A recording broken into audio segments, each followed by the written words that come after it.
大家好，歡迎收睇今集嘅老明講波。今集我哋會傾下英格蘭聯賽盃第4輪嘅5場重點賽事。今輪最大特色係好多英超強隊齊齊登場，有氣勢好旺嘅球隊，經歷過挫折嘅隊伍，亦有啲仍未真正開齋嘅強隊。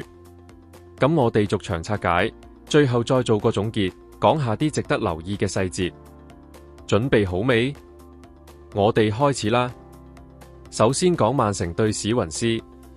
哥迪奧拿喺最新記者會講過，今場杯賽係一個好難得嘅機會俾啲年輕球員上陣，意思係曼城可能會用多啲後備或者青年軍，唔會用晒主力。史雲斯雖然係低一級聯賽，但佢哋可能會帶住無壓力嘅黑馬姿態嚟打。哥迪奧拿仲提過，年輕門將查福特好快就有機會做英格蘭第一門將，今場佢好可能會上陣。第二場係利物浦對水晶宮。利物浦最近狀態唔算太理想，喺多場賽事入面未有穩定表現。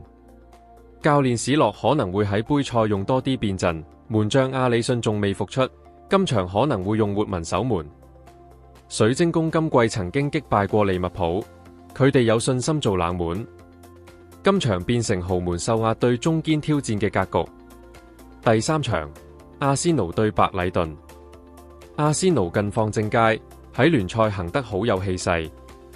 今場可能會有輪換，因為多人受傷，包括迪勤懷斯、沙利巴、卡拉費奧利、薩卡都可能會休息。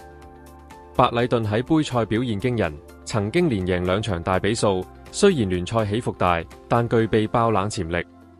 今場主要睇氣勢、主場優勢、傷咗嘅人同換人風險。第四場，狼隊對車路士。狼隊今季開局唔理想，聯賽未贏波，球隊士氣同信心有壓力。報道話佢哋可能會將今場杯賽當做翻身戰。車路士雖然係強隊，但都有輪換同傷兵問題，新門戴納有機會復出。最後一場，紐卡素對熱刺。紐卡素主場優勢明顯，熱刺雖然有實力，但對紐卡素交手唔係太好。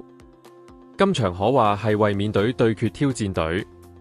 總括嚟講，今輪英聯杯第4輪有幾個重點值得留意。強隊唔一定會派晒主力，輪換會係常態。傷病、疲勞同主力缺陣會縱數比賽格局。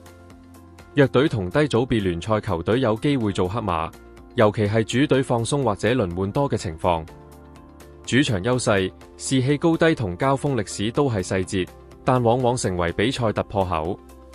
如果你中意我哋今次嘅預覽同分析，記得 like 同 subscribe 我哋頻道，開啟通知，唔好錯過我哋賽後嘅精華分析影片。下次見啦！